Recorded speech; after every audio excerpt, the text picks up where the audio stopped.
Torian was a pretty much a force before he was even born. He was born on Super Bowl Sunday, so he was bound for this. He grew up in a great neighborhood, so to make sure, like, you're good, you suburban, are you really good? I went and took him to play for Edrin James, the running back, and he became their starting running back. Into high school, kind of the same thing. He was first team All State for the state of Florida at the highest division. Torian just kind of took off from there. When he was a senior in high school, he had a great year, terrific year in offense and defense. I was a little nervous as a DB coach because I wanted him as a defensive back. He can run, he's athletic, he's a leader, he's smart, he's instinctive, he loves football. Everything you're looking for in a Tiger, he has. Are you ever not smiling? Not really. Something about football just gets me juiced up, and I'm a happy guy. Torian was recruited by a lot of Power Fours from Ohio State to Vanderbilt. Some of them said, "Oh, he's a little shorter than we thought he would be." At that time, Coach Henderson gave us a call here. He said, "Torian is a special player. If he come on this campus, we're going to offer him." And I said, "All right, Coach." We brought him up here. We absolutely fell in love with the university, and we just kind of gave each other the eye. And I guess as you say, the rest is history. Actually, the start of that day, I actually didn't feel well. I just couldn't eat. I didn't really feel it. From that point, I was just like, okay, maybe it's just one of those days. Took a nap, be ready for practice. I got to practice. Once we got to sprints, that's when like I started feeling a little lightheaded. I still finished the sprints. I just kept going. But I was getting more and more lightheaded, and we came together to break down. And I couldn't even really get up with my team. I was like bent over trying to figure out like what was really going on because my head was just starting to feel a lot worse. So I got inside, like got to my locker, my head just started feeling worse. They tried to give me some fruit snacks, some water, and from there it was like the worst migraine I've ever had. It was actually Dave who came up to me and was like, "I think you need to go to the hospital because if it was up to me, I would have just slept it off. Maybe the next day it would have been a lot better." That was probably one of the hardest things that I think I've ever gone through. He picks up the phone and then he says, "So how bad is it?" And so immediately my ears perk up. The next thing I know, he's like, "Ursula, no." He said he's Torian. I saw Torian. He was holding his head a little bit, so I went over there just to go check on him and ask if he was good. And he said he was feeling a little dizzy. When something's not going his way, or if he's not feeling good, he usually pushes through it, as you can see on the field. I was really confused and concerned because usually that's not the case. I get a text from a performance staff, and they weren't sure what it is, but they were taking Torian to the Princeton Medical Center and thought it might be dehydration. And things like that happen. The next call really was pretty rare. That they're going to airlift him to Penn Medical Center. They put me on the stretcher. I wanted to go to sleep, but they kind of told me like to stay up because they didn't know what was on my head. I don't remember anything from like that ride.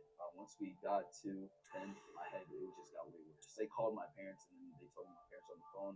I spoke with them. My dad just kind of asked them, "So are you all right?" And I just first time really just told them, "Honestly, I'm not okay." And just then my heart failed because Torian has never told me he wasn't okay in his life. So that scared me to death. Torian gave the phone away to Coach Higgs. When he said, "Mr. Roberts, I just want to inform you guys that we had to airlift him from Princeton Hospital to Penn Hospital." And as he's telling me this, I hear Torian in the background wincing in pain. Like you can just hear it. He very rarely ever complains about anything. So that's where my heart just dropped because it's like my baby he's in pain right now. He said they think it's a brain aneurysm. I said, "Oh, what?" And I just told Higgs, I said, "Do whatever you need to do to make sure this kid is good." Initially, I was told I was have to be there for a minimum of 14 days, bed rest, no movement. Could be a month. They didn't really have an answer for me. This all happened the day before his birthday. So when I got there, I said, "Hey man, if you want to see us for your birthday, you could have just asked us, right?" So the first few days was the hardest. They had to do several procedures basically to see where the bleeding was coming from. They said there was blood under his brain and they didn't know where it was coming from. Torian was up there 11 days. During that time, every single day, a Princeton coach came to visit him. Academic advisors were on the phone, and our family, they came through. They were sending donations to us because they know we was going to be here. We have to eat. We have to do this. But Princeton, on the other hand, said, you know, you guys don't have to worry about anything. Anything you need, let us know. We got you. That was beautiful. It really made us know this is truly a family. You know, we spent a lot of time for the next bunch of weeks in the hospital. It's like every day you're asleep or trying to sleep, or you're sitting on the couch in the hospital, not knowing if he's going to survive before his parents get there. You know, in Torian's mind, he just wanted to get back to school. Like, he was not taking the semester off. And about a month later, he returned. Well, the fact is, and they know who I am, I just kept telling them, we don't care about football from this point forward. All we care about is you being healthy. And I said, honestly, why don't you take a year off, right? I said, take a year off and just make sure you're completely dead. The doctors are telling me I'm fully healed. I'm good to go. I always brought it up to my parents, like, oh, I think I'm fine. I think once I have my last checkup in May, I think I'm gonna be fine to go back. At one point, it did seem like it just wasn't gonna be for me to play in the next season. I would have to wait a year. Those conversations were tough, but once I got the okay in May or June leading into the season, it was like just training to make sure I can get in the best shape I can to be on the field. Once I came back, I wanted to be like I never left. I was so nervous.